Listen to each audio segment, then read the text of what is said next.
como podéis ver, el objetivo que vamos a tener en este rato que estemos juntos es intentar, por un lado, definir qué es el health coaching, pero por otro, reflexionar sobre los conceptos de persona y salud que tenemos, confrontándolos con los clásicos de enfermo, de paciente, de enfermedad.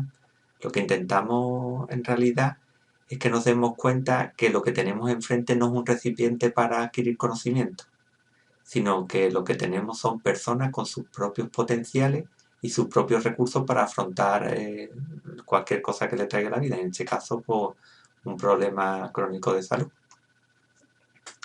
Esta frase, que es de Platón, está dentro de los preceptos básicos del coaching. El coaching es una teoría que sobre todo se ha utilizado en la perspectiva empresarial. Cuando yo empecé a trabajar como docente y como terapeuta, me di cuenta que cuando terminaba el proceso terapéutico, normalmente había aprendido más de lo que había sido capaz de enseñar. Y luego, cuando empecé a entrar en el mundo del coaching, me di cuenta de que esta frase de Platón definía totalmente el proceso que yo había vivido, ¿no? Y es entender que no existe la enseñanza, sino solo el aprender. Y esto nos sitúa en una relación con el paciente muy diferente o con el alumno. O sea, cuando yo entro en un proceso docente como puede ser este, lo que voy a intentar es aprender al máximo de la relación y no vengo con el ánimo de enseñar nada. Eso también se puede extrapolar a la relación terapéutica, ¿no? Normalmente cuando uno habla con un paciente, lo importante es que sitúe su punto de vista desde el aprender de él y no desde el enseñarle, ¿no? Porque de ahí pueden hacer la relación terapéutica que consiga que se dé el cambio que andamos buscando. ¿Qué es el health coaching? Pues en principio lo primero que hemos visto es la definición de coaching que da la International Coach Federation, que define este proceso como un proceso de cooperación con un cliente, ellos lo denominan cliente, que a través del pensamiento y de un proceso creativo, esto nos parece esencial, la historia de que es un proceso creativo, les hace maximizar su potencial personal y profesional. Ahí podemos ver ideas clave de lo que es el proceso del coaching y nosotros nos vamos a quedar ahora mismo con el de maximizar su potencial, ¿no? No se trata, como hablábamos al principio, de aportarle nada al paciente, sino de intentar crear el clima básico para que la persona pueda sacar sus recursos a flote e intentar afrontar su problema de salud. ¿Y qué es el health coaching? Pues en Australia, donde estas teorías han sido ampliamente utilizadas en el mundo de la enfermería, lo definen como un proceso aplicado por profesionales de la salud mediante principios y técnicas de la psicología, de la salud y del coaching que están basadas en la evidencia científica. ¿Con qué objetivo? Podemos observar que el objetivo que ellos definen es el de apoyar a los pacientes para mejorar sus resultados en salud y su estilo de vida, y lo hacen a través del cambio de comportamiento y actitudes. Aquí en esta definición podemos encontrar los ingredientes básicos que vamos a ir desgranando a través del presente tema, ¿no? Con estas dos definiciones, nosotros hemos construido esta que nos parece que define lo que nosotros entendemos como health coaching. En este sentido, pensamos que es un conjunto de, por un lado, conocimientos, pero por otro, estrategias y técnicas psicológicas o de carácter psicológico que, al ser aplicadas por profesionales de la salud y que están basadas en la evidencia, tienen como objetivo generar, modificar o extinguir hábitos. La palabra hábito la vamos a escuchar a lo largo de esta unidad didáctica bastante, porque es la esencia del coaching. ¿Cómo podemos conseguir esto? Pues potenciando los recursos de la persona y de su comunidad. Pero el coaching no es solo un conjunto de conocimientos, estrategias y técnicas psicológicas, sino también una forma de entender la relación terapéutica que se basa en la coherencia. Como veíamos al principio con la frase de Platón, no se trata por un lado de alguien que enseña y alguien que aprende, sino por un lado una persona que busca un objetivo, que en este caso sería la mejora de salud, y por otro lado otra que la acompaña desde sus conocimientos profesionales y desde también su bagaje personal. ¿Cuáles son los ingredientes o de qué fuentes bebe el coaching? Pues aquí podemos ver que nosotros tenemos 5 fuentes básicas. principio está la alfabetización en salud, la entrevista motivacional, el coaching centrado en soluciones, el tratamiento cognitivo-conductual y la filosofía de la salutogénesis, que ahora vamos a pasar a explicar.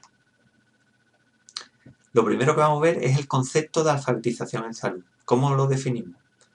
Pues la alfabetización en salud la vamos a definir como la habilidad que tiene cada persona para tomar decisiones saludables en diversos contextos. Aquí ponen, por ejemplo, en el hogar, en la comunidad, en el lugar de trabajo, en el sistema sanitario, en el mercado, pero también en el terreno político. Pero es una estrategia crítica de empoderamiento que busca incrementar el control que las personas tienen sobre su propia salud y su capacidad para buscar información sobre salud y para asumir su responsabilidad.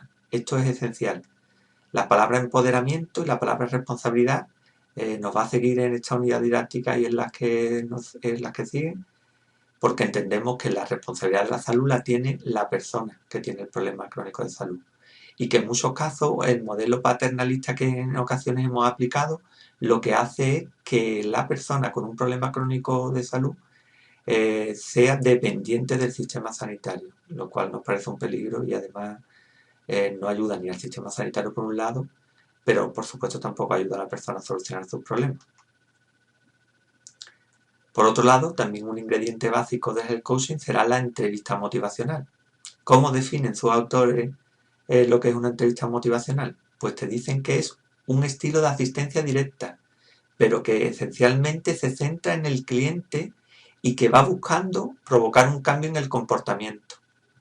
¿Y cómo busca este cambio? Pues explorando y resolviendo ambivalencia. Nos vamos a encontrar en consulta muchísimos pacientes que por un lado quieren generar un nuevo hábito, pero por otro sienten miedo de abandonar sus antiguos hábitos, ¿no? El caso claro, por ejemplo, el de fumador, que por una parte va a querer abandonar su hábito, quiere dejar de fumar, pero por otro continuamente va a mostrar resistencias, ¿no? Es como esa ambivalencia que por un lado le hace tirar hacia un lado y por otro hacia otro, ¿no? Pues resolviendo esa ambivalencia, la entrevista motivacional lo que va buscando es provocar un cambio en las personas. El siguiente tema que nos parece importante dentro del coaching es el coaching centrado en soluciones. Si nos damos cuenta, muchas veces nuestra aproximación como profesionales nos hace siempre pensar en los problemas, ¿no? Y perdemos muchísimo tiempo en intentar definir cuál es el problema, cuáles son las causas del problema, pero desde esta corriente lo que intentamos es hacer reflexionar sobre la importancia de centrarnos en las soluciones, ¿no? Hay muchas veces que un paciente llega a nuestra consulta y ya ha intentado varias soluciones por su cuenta. E incluso hay recursos que ha utilizado con éxito. Pues lo que se trata desde esta corriente es intentar potenciar esos recursos y esas soluciones que en las que el paciente ya se ha aventurado, para intentar potenciarlas para que la persona produzca el cambio necesario para adaptar sus estilos de vida al proceso de salud que tiene. Por otro lado, también está el tratamiento cognitivo-conductual. Estas estrategias han sido ampliamente utilizadas en el ámbito de la salud y sobre todo es una corriente bastante utilizada dentro de la psicología de la salud en particular. Este tratamiento utiliza una aproximación directiva que está orientada a la acción para enseñar a las personas a explorar, identificar y analizar patrones disfuncionales de pensamiento y acción. Una corriente importante con bastante evidencia de su utilidad y nos parece interesante que podáis ahondar en ella. ¿Qué es la salutogénesis? Pues esto, mira, me resultó bastante curioso porque hay dos personas que tienen una vida bastante parecida y que llegaron por diferentes caminos a las mismas conclusiones, ¿no? Por un lado está Antonovsky, que ahora veremos también cuál es su teoría y la desgranaremos un poco más para que podáis entender qué es la salutogénesis y cuáles son sus conceptos básicos. Y por otro lado fue Víctor Frank, ¿no? Los dos fueron dos personas que vivieron la terrible experiencia de vivir en campos de concentración después de la Segunda Guerra Mundial y los dos llegaron a teorías muy parecidas por diferentes caminos y basándose en la evidencia que ellos tenían de que habiendo vivido las mismas circunstancias dentro del campo de concentración, había personas que sobrevivían y sin embargo había personas que habían sido derrotadas, ¿no? Pues ambos llegaron, en este caso Víctor Frank definió lo que la variable que más importancia le dio dentro de lo que era de la salud mental, que era la búsqueda del sentido de la vida.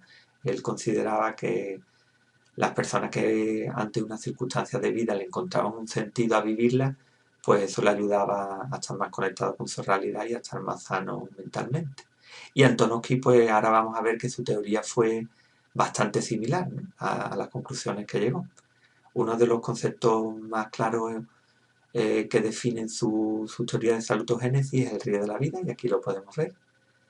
No nos vamos a extender en este concepto, simplemente explicar lo que es el concepto de salutogénesis y ver cómo hay diferentes pasos, ¿no? El primero está el de la promoción, el de la educación en salud, la prevención y la protección y la atención curativa, que son como diferentes niveles. Y por otro lado está la salutogénesis, que define el camino que te debemos llevar hacia la calidad de vida y el bienestar. Si queréis, en el material complementario hay un manual que ha dictado la Escuela Andaluza de Salud Pública sobre este término y podéis profundizar más en el tema, y también en el link de abajo es un artículo que habla sobre el concepto de salutogénesis. ¿Cuáles son los conceptos básicos que definió Antonovsky dentro de su teoría de salutogénesis? Pues por un lado estaba el sentido de coherencia, que él definía de dos formas, ¿no? La primera con la que la definió fue como una orientación global que expresa el alcance en el que el individuo tiene un sentimiento de confianza dominante, que es duradero y dinámico, y que se caracteriza por predecir los entornos internos y externos. Una definición que apareció en artículos posteriores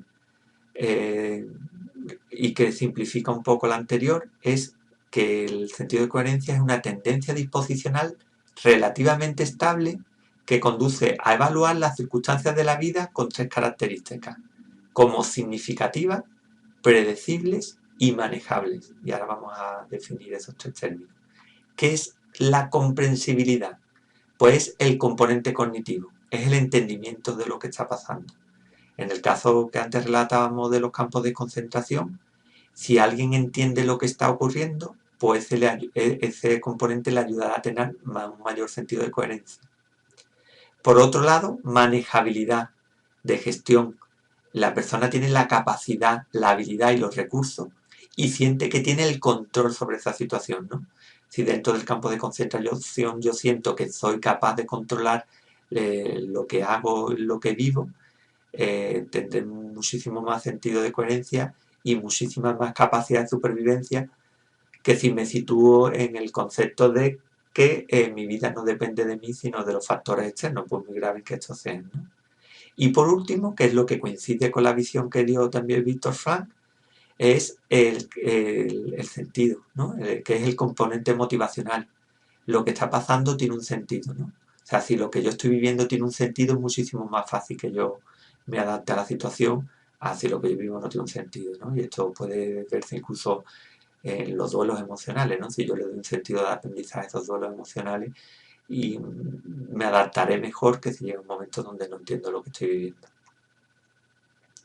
Otro de los conceptos esenciales de esta teoría son los recursos generales de resistencia, que Antonovsky definió como factores biológicos, materiales y psicosociales que hacen que sea más fácil que una persona perciba su vida como coherente, estructurada y comprensible. Quiere decir que son aquellos recursos que permiten tener un mayor sentido de coherencia.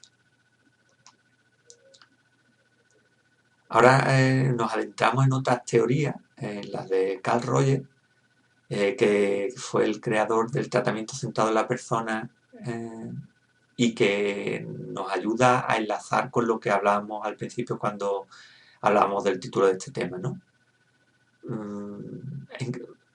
El definir a una persona como un diabético o que tiene diabetes es centrarnos en su enfermedad y no centrarnos en la persona, ¿no? Pues si nos centramos en la teoría de Carl Rogers, Carl Rogers tenía una concepción positiva y dinámica de la persona. O sea, pensaba que todas las personas estaban orientadas hacia el crecimiento personal. Que la existencia tiene un carácter subjetivo. Muchísimas veces nosotros en nuestras consultas nos olvidamos, o sea, nos centramos más en nuestra parte objetiva, ¿no?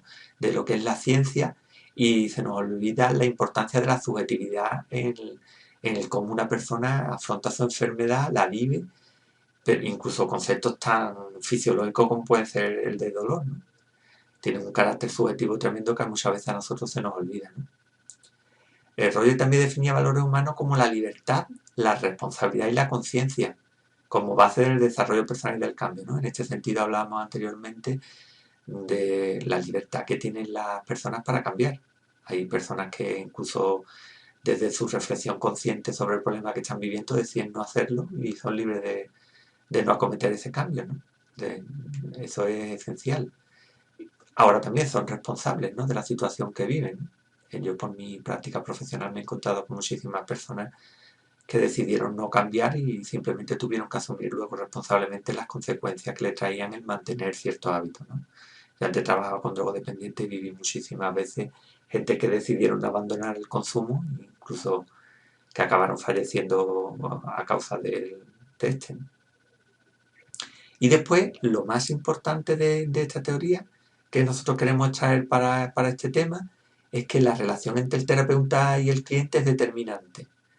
En el ejercicio práctico del tema 2 veremos la definición que Carl Rogers daba de empatía, de la aceptación incondicional y de la congruencia, ¿no? Que son las tres características que definían una relación terapéutica exitosa, ¿no? Según este autor. Por último, lo que queremos recomendaros, si tenéis la oportunidad, de que veáis la película de los Monty Python, El sentido de la vida. Es una serie de sketches cómicos entre los cuales aparece una situación de un parto. Ahí tenéis un pequeño diálogo sacado de ese sketch. Uno de los personajes le pregunta, ¿qué tenemos hoy? Y otro le contesta, un parto. ¿Y eso en qué consiste? Dice, en sacar a un niño de dentro de la madre. Y acaba contestándole el otro personaje, vaya, es asombroso lo que avanza la ciencia, ¿no? Con esto queremos resumir el sentido de lo que hemos estado desarrollando anteriormente, ¿no? El ejemplo claro de cómo podemos humanizar el trato hacia nuestros pacientes está en el proceso de humanización del parto que se está trabajando desde el sistema sanitario público andaluz, ¿no? Ahí debajo tenéis un link donde una profesional explica en qué consiste ese proceso, ¿no? Y nos parece que esta película puede ser que en particular, que hay además muchísimas más cosas significativas de cómo acabamos tratando a los pacientes, hablan de lo que es la tecnología y la importancia que se le da a la tecnología sobre el propio bienestar en este caso, la mujer que está en el proceso de parto, ¿no? Pues con esto terminamos esta unidad didáctica esperando que haya sido una experiencia gratificante como lo ha sido para nosotros, ¿vale? Muchas gracias.